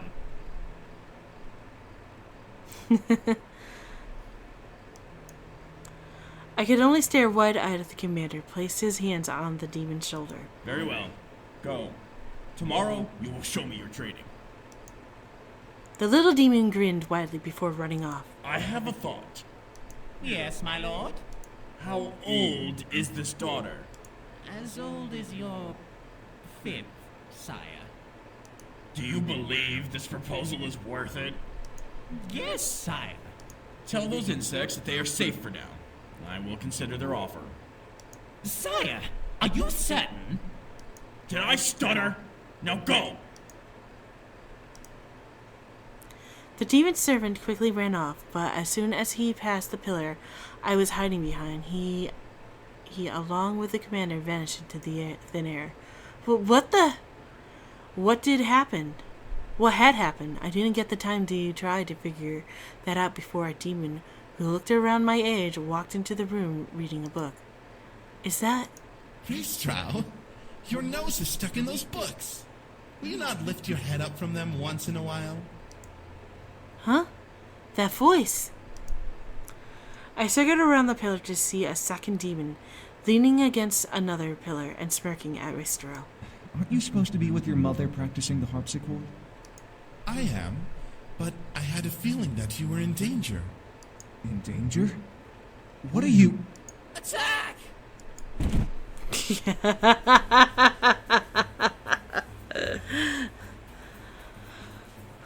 Oh boy. All of a sudden, 3 shadows zipped through the room and slammed into the Raestrow, forcing him to fall to the ground and drop his books. As the sight cleared for me, there were 3 other demons in a dog pile with Raestrow at the bottom. Poor Raestrow. Get up! No way! You haven't had a break in months from those stupid books. It's time for punishment! Death by brotherhood! Oh my. No more reading! I told you that you were in danger. I suddenly knew who these demons were. It's the boys. Even the demon world, their brotherly connection was astounding. They were merely younger versions of themselves. One of the demons, who I assumed was Matthew, grabbed the book from the floor and opened it, reading it mockingly. How can you read this, Raestrow? It's all about war strategy. It's boring. I have to, Zakaru. Get off! There's only one thing you need to know about strategy. Kill them all. Take no prisoners.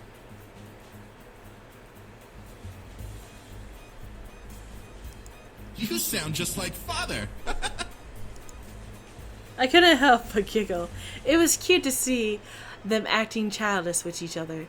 Eventually, James managed to push his brothers off of him and stand brushing himself off. You all are reckless. At least we have fun. It's true. You haven't been with us in weeks. Don't you think it's time for a break? I'm sure Father won't mind. But I have to... I know you want to, Raestrow. Uh-oh. Damn it. What is going on here? Oh shit! Busted my dad! I shot my head to the voice to see the commander, aged a little, staring at the boys with his arms across his chest. Damien quickly dashed and hid behind Sam, peeking over his shoulder to see the large commander. Nothing is going on. We just passed by each other. Then why does your brother have your book? I was showing him what I was learning, Father. Return to your studies, Raestrow. The rest of you out of my sight. Do not disturb your brother again. I could only stare at James gently took his book without looking at his brothers. Returning to reading, the commander walked past the remaining brothers, growling at Sam and Damien before leaving the room. What was up with that? Don't worry about it. We'll find a way to get him back. I don't know. He's on a very tight leash. I feel poor James is being collared and tethered to a fence or pole, and he's just going, someone help me from this craziness.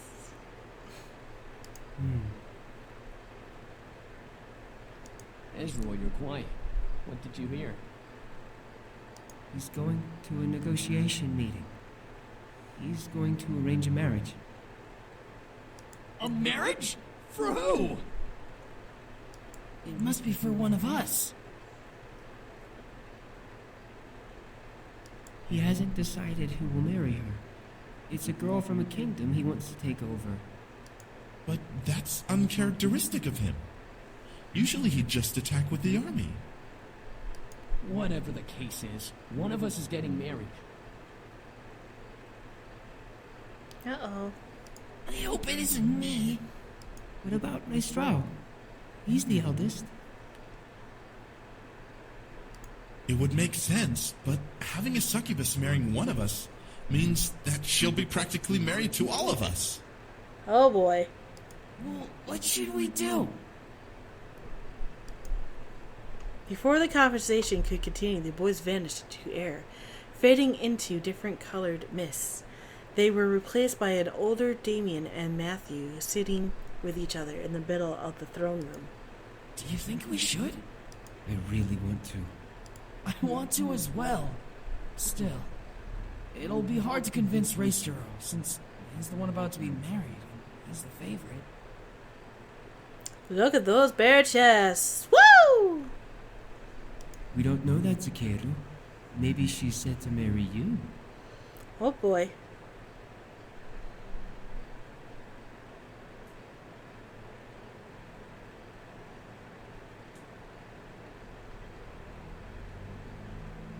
No way!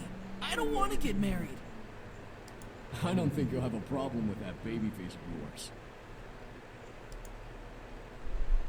Looked over to see Sam join the do, crossing his arm and raising an eyebrow at his brothers. What are you two talking about? We got into contact with the human world again. Come on, Ezra. Give humans too much attention. No way! You gotta listen! They apparently have stores and books and schools and stuff! So what? It's full of humans who piss on each other for no reason. They're no better than the devil spawn. Nuh-uh! The one we were talking to wasn't like that!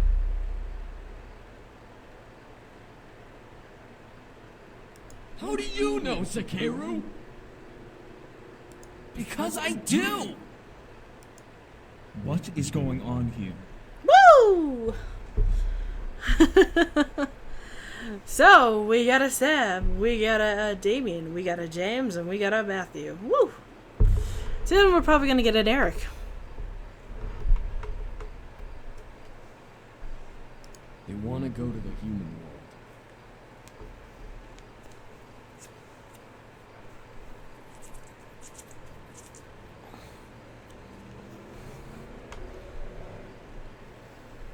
The human world? Racero, think about it. You won't have to marry that girl and be the heir anymore. You could be with us, and we can make lives for ourselves in the new world. Now you're just talking nonsense. I vote that we do it. And there is Sexy Eric. So now we got Sexy Eric, Sexy Matthew, Sexy James, Sexy Damien, and Sexy Sam. Huh? Oh, not you two. Think about it. This may be our chance to finally get away from this political nonsense we're stuck in. We may be nobles, but we're still our own beings.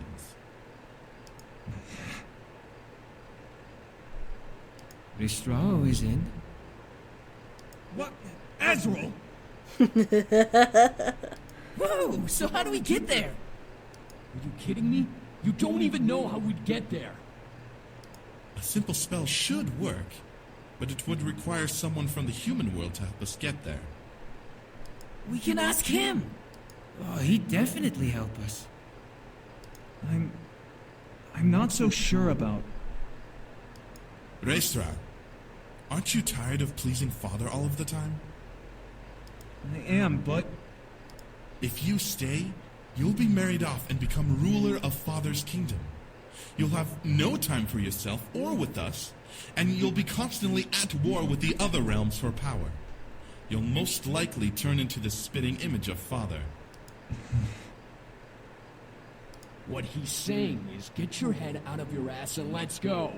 If you don't say yes, I'll drag your princely ass with us. I don't care what that bastard of a father wants. Come on, Raistero. All right, let's do this. I couldn't believe what was happening. I was seeing the history of their lives before my eyes. They were nobles and James was the heir to the kingdom. The commander ruled. Even more so, he was going to be married to Diana. They sacrificed everything to leave and be together. They risked. They'd rather be free than remain in their noble roles. I started to feel a little jealous. They were able to leave while I was still expected to be what my father wanted me to be. How they were able to leave was uncertain still, but I knew I would learn in time. I closed my eyes and mentally asked Damien to end the vision. As soon as I asked, the world around me slowly vanished, and I was brought back to the bedroom, where I sat with my head nestled in Damien's hands. My vision began to clear, lifting me up fully see the boys around me, all with concerned faces. So, you now know exactly who we are. Diana is the girl you were arranged to marry. Not anymore. Once we left, the arrangement was broken. With no sons to marry off, our dad couldn't go through with the marriage deal. If Diana is here for us, that means she's trying to save her kingdom from being attacked. That's not true. She wants to rule our kingdom. Having one of us will give her the right to our kingdom, as much as we'd have right over hers. So she's a gold digger. Hey, gold digger. But that's not true of her at all. Well, with a kingdom like ours, what succubus wouldn't want to marry us for it?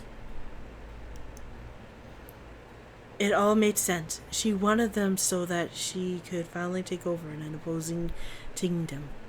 She knew that despite her power, she wouldn't be able to fight against her father.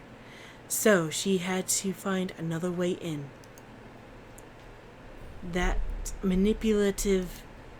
Before I could continue, I felt my head suddenly get heavy and dizzy. I gripped my head, mewling under my breath. What the... I took too much. I'm so sorry. Rest now. There's no need to do anything more today. The boy suddenly rushed over and helped me lay back down, as my vision was painted in white. Polka dots. Spurt or less when you rub your eyes a little bit too much and you start seeing spots, more or less, is what she's talking about here. I needed to sleep badly. Instantly, I closed my eyes and let darkness consume me. After what seemed like hours, I finally woke up, slightly refreshed. My body knew that if I slept any longer, I'd be up all night, which was not part of the plan for the day. I rubbed my eyes and sat up, letting a soft groan escape my lips. In response, something beside my bed shuffled, causing me to look over. I didn't know what I was expecting. Beside me, sitting in a chair beside the bed, was James, rousing himself up to see me awake. I smiled at him, seeing his slightly ruffled hair and tired eyes. Oh, you're awake. Good. How do you feel?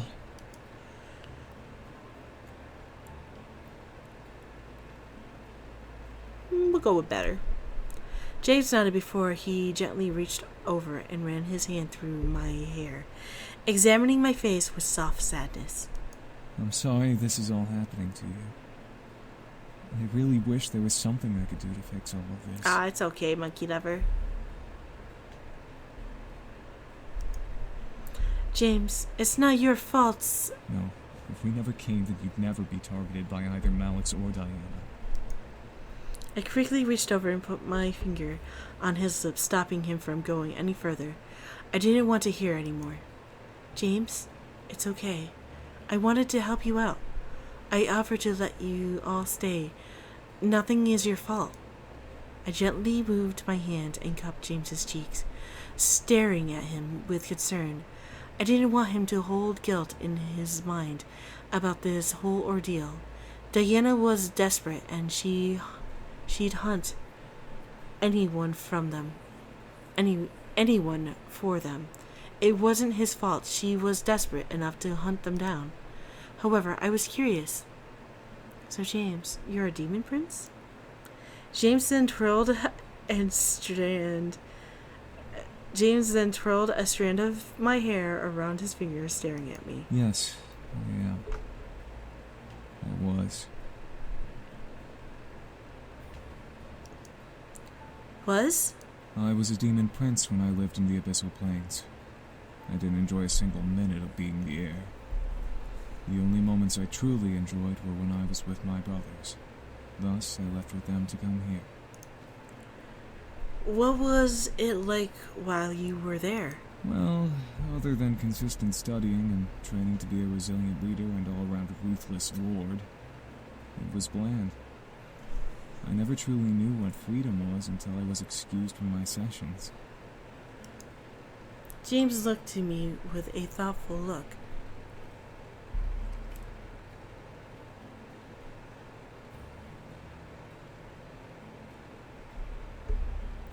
Sorry about that, guys. James looked at me with a thoughtful look on his face. I stared back, wondering what was going through his mind. He then smiled before taking off his glasses and placing them on me. I was surprised, but instead of seeing him, I saw dark gold and purple magic swirl in front of my eyes through the glasses. The vision cleared, and I suddenly was back in the demon castle. I looked around, feeling stuck in place, but my eyes instantly landed on a demon vision of James. He was sitting on the throne of the main hall, reading over a book with an intense expression. It was kind of cute to see, but he read in silence. You'll wear out your eyes if you read too much. James looked up from his book to see a figure materializing in front of him. It was an older woman with a black cloak and aged horns. I could see she had power, though, and it gave me shivers to look at her. Sirona, what are you doing here? Shouldn't you be at the Lord gathering with my father? Yes, you did. That was letting me know of a friend that was going live right about now. Tekinator was going live, and he's playing a PlayStation 3 game, it looks like. I should, yes. But I had to stop by and see the Demon Lord's favorite son before I head in. I am honored. However, I must apologize and return to my reading. Of course. Wouldn't want to make the Demon Lord angry now, would you? I could see James' eyes twitch a bit at her comments. However, James simply bowed his head and went back to his book in silence. Sirona shook her head and let out a chuckle. What will you do? What will you do when you become the Demon Lord? Oh, sorry. I started to read that. Responsibility.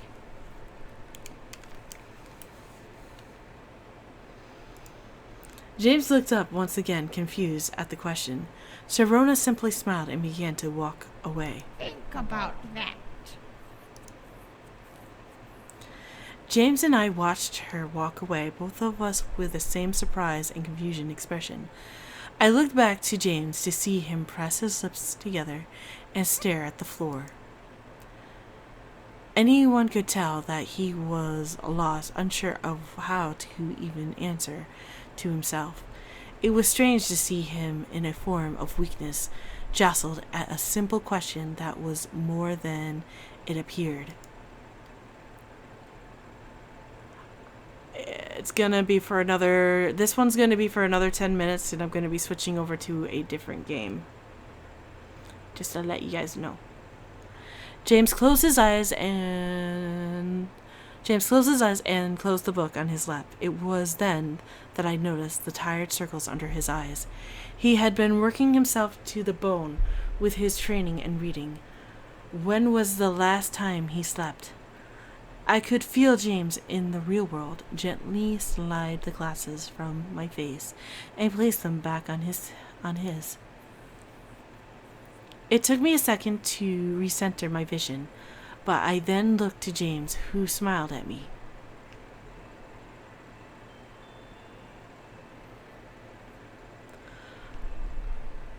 I've answered that in a reading your comments video. That's why I'm not answering you their gymnastics in this video. It was already answered in that videos.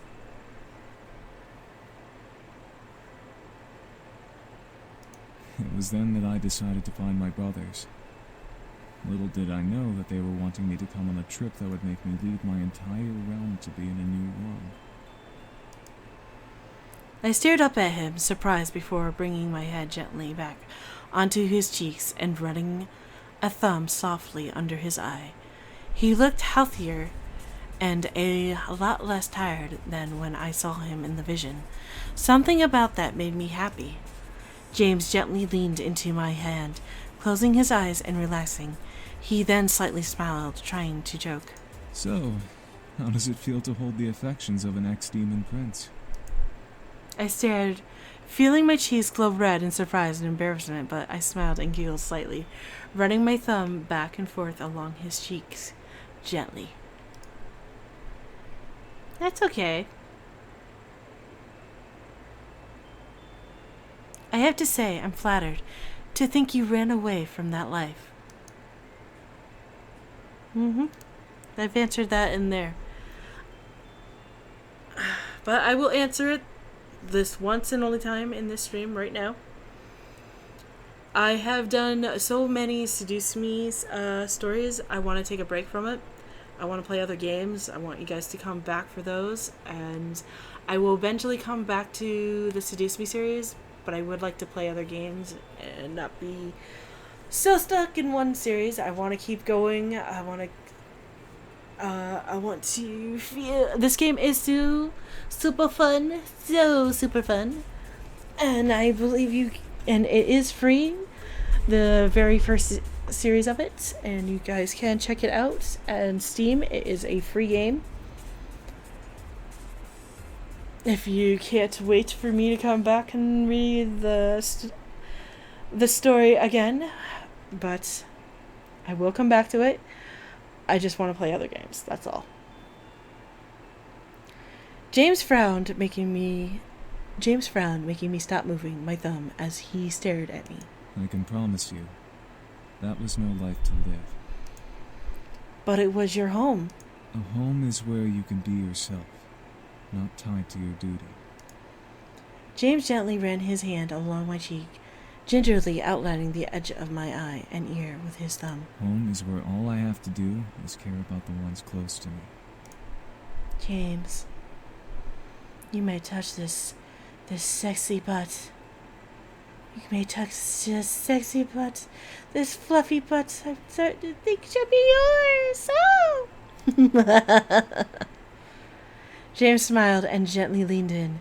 Kissing my forehead, I felt a smile shiver run down my spine. From his kisses. Yeah, where did I get my knees from? Holy crap, I'm looking at his knees. From his knees instead of his kisses. His knees have filled my fluffy butt with such delights. Ooh la la. It's 16. 16 plus. Now, you need to rest. You're not fully recovered. You might as well rest until dinner is ready. James smiled and gently pressed me back down onto the bed, leaning his forehead on mine. How about we steal a kiss? Out of playful fun, I lifted my head and gently kissed James, softly laying a hand on his cheek. To keep his face closed, James stared in surprise before kissing me back, caressing my cheek, slightly melting at the touch of our lips. A soft sigh escaped his lips before he slowly pulled away. With a smile, he gently licked his lips, making me so go red in the face at the simple gesture. He let out a satisfied hum before nuzzling my forehead. Rest. And with that, he stood up and left the room, leaving me to rest. As per his request, I smiled to myself before relaxing into the mattress. Uh-oh. I suddenly tensed up. I felt majorly uneasy. Something wasn't right. I felt it in my core. She must be here. The thought of her in the house infuriated me beyond belief. I had to make sure she was not here. I rolled out of bed and quickly left my room, wandering the halls and listening closely. She was a demon, but I was listening very intently. There was no way she would have been able to sneak up on me. I know you're here. Where are you? I could feel myself growl. It wasn't a matter of fear that she take away the boys anymore. Her very existence had lit a fire of rage within my gut, which only grew as each day went by. This feud was getting on my nerves, and I knew it would not end well for one of us. I wasn't going to lose to that demon bitch.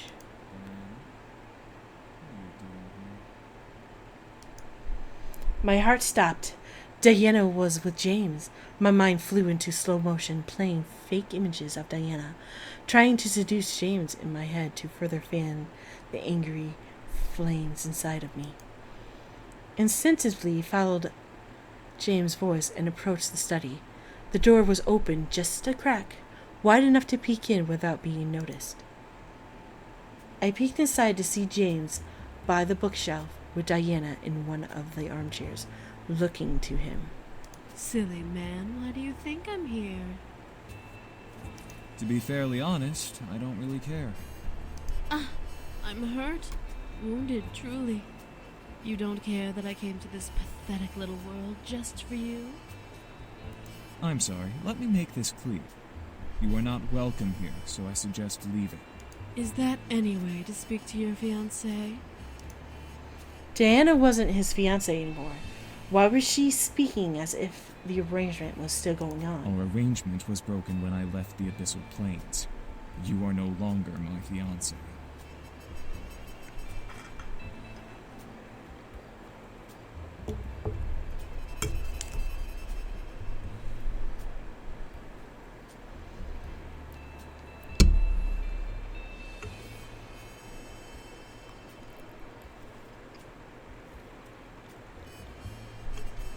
What a stubborn man, just like your father. Well, you should know, he decreed that should you return home, you'll maintain your status and keep your birthright.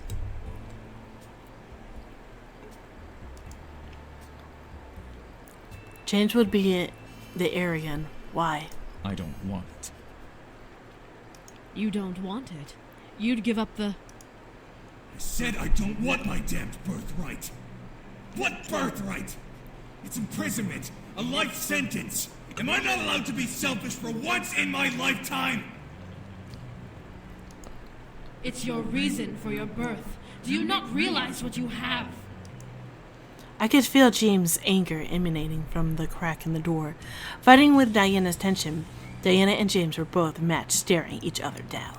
I know exactly what I had. That's all behind me. I'm done with that. To hell with my birthright. To hell with your birthright. You truly think you can decide that? You are the first son of the Demon Lord. You are the heir to the throne, and I am your bride, the next Demon Queen. Why was Diana so desperate? It irked me to see how desperate she was to get James to return. Greystraw, you... All of a sudden, James ran at Diana and pinned her to the floor by her neck. I felt the need to jump in, but I knew James was trying to do anything romantic. He wouldn't. His voice sent shivers down my spine as they continued to speak with his hand at her throat. And what gives you the right to use my name like that? Only demons of the same blood are permitted to use each other's true names. When our families arranged our marriage, I was given permission to use your name as mine. That's what you are, James. You are my husband. I am your queen. You are my Raestra. I am your Iseir. I could hear James growling in anger, like he was ready to bite Diana's head off like a wolf would a small deer. I felt myself growl quite quietly to myself as well. However, James pushed himself off of the floor and returned to the opposite side of the room, away from the prone Diana. I do not belong to you. I belong to her.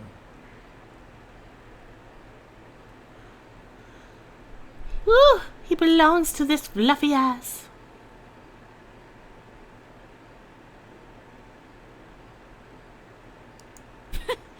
The human girl? You must be joking. A human like her can't possibly provide you what you need. She's a human. You're a demon.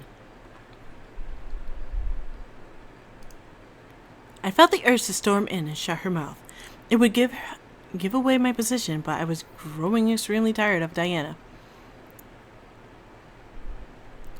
So guys, you want to barge in and set her straight or hold our position?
Barge in and set her position.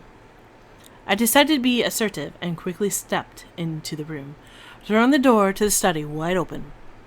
Diana and James looked at me in surprise as I glared daggers at Diana. Get out! Well, well, little human. You're awfully nosy in business that doesn't concern you.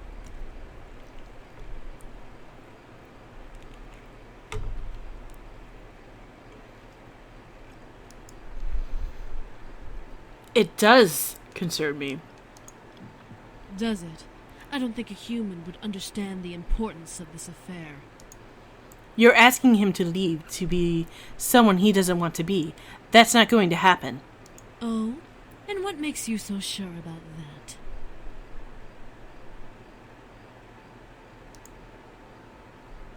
Because we love him. Diana stared in shock at my exclamation. Was it not what she expected? I didn't care what she expected. I wasn't going to lose the man I had grown to love. You love him? Yes, I love him. Diana's lips twitched, the edge curling into an amused smirk as she stared at me. So what? A human's love isn't enough to understand the situation. A demon can never reciprocate human feeling. To both of our surprise, however, James stepped forward and put an arm around me, pulling me close to his body. I love her. I saw the confidence Diana had shudder in her eyes as she stared at James at his words. I could see the struggle in her face to try and find some weakness in James, in me, anything. A demon love a human. Impossible. It's only impossible because you don't have the capability to love. This woman has given so much to shelter me and my brothers and has given me her heart to cherish. I'd rather care for this woman for the rest of my days than spend an eternity on the demon throne. Especially if the queen is you. Ooh. Shit.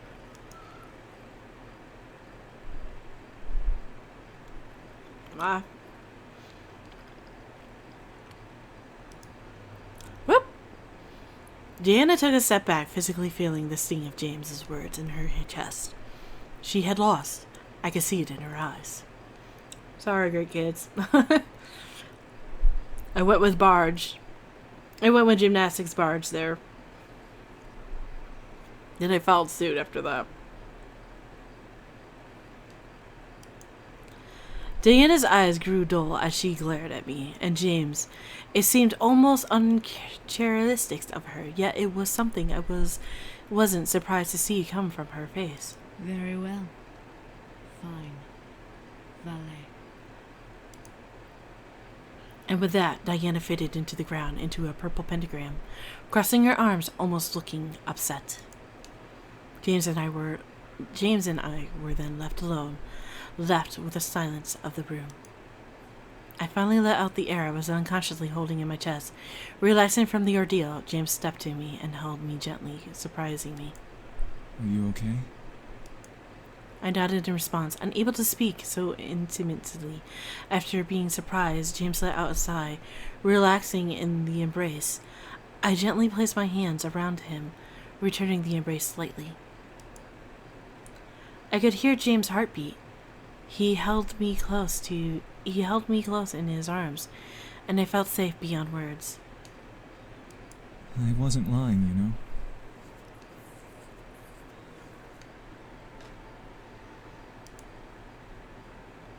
I looked up at James, wondering what he meant by what he said. James smiled down at me, moving a strand of my hair from my face to look down at me. I love you. I love every single fiber of you. Your mind, your body, your soul. You're quite possibly the most interesting woman I have ever met. You always find your way into my mind.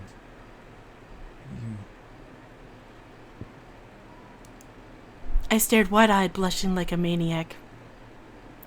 Was this real? No way. This couldn't be real. Was James confessing to me? Confessing his feelings? Confessing his love for me? James gently smiled and caressed my cheek. The warmth of his hand invited me to nuzzle into it, and I closed my eyes. This wasn't a dream. My heart was pounding to the point where I was sure James could hear it. James gently leaned in, closing his eyes. He stopped, however, remaining just a mere torturous inch away from my lips. He wanted me to show my feelings for him. He had left himself open for me to kiss him or leave him empty. So, guys, I have to end the stream right here. I know I'm getting to the more fun and juicy parts. So you're going to have to tune in next time for those lovely juicy parts.